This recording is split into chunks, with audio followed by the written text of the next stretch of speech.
Hello అండి, బాగున్నారా? మీరు బాగుండాలని మనస్ఫూర్తి కోరుకుంటున్నానండి. ఈరోజు వీడియో వచ్చేసి మొలకెత్తిన గింజలు మనం ఇంట్లోనే ఈజీగా ఎలా తయారు చేసుకుందాము. ఒక క్లాత్ అని బాక్స్ అనేది ఏమీ లేకుండా ఇలా జల్లెడ ఉంటే సరిపోతుందని ముందుగా నేను ఉదయాన్నే 7 గంటలకి పావుసేరు పెసలు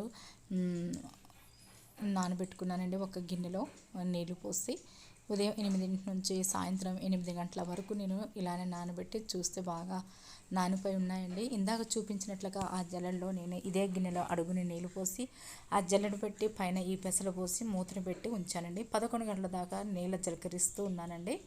ఇలా నీళ్ళు చల్లుకుంటూ ఉన్నప్పుడు ఉదయాన్నే లేచి చూడండి ఎలా మొలకెత్తిన పెసలు చాలా ఈజీగా ప్రిపేర్ చేసుకోవచ్చండి. హెల్తీ కూడా ఉదయాన్నే బ్రేక్ఫాస్ట్గా వీటితో పాటు బాదం పప్పులు, కిస్మిస్లు, గుమ్మడి గింజలు, వాల్నట్స్ ఇవన్నీ మనం తీసుకున్నట్లయితే చాలా హెల్త్కి మంచిదండి.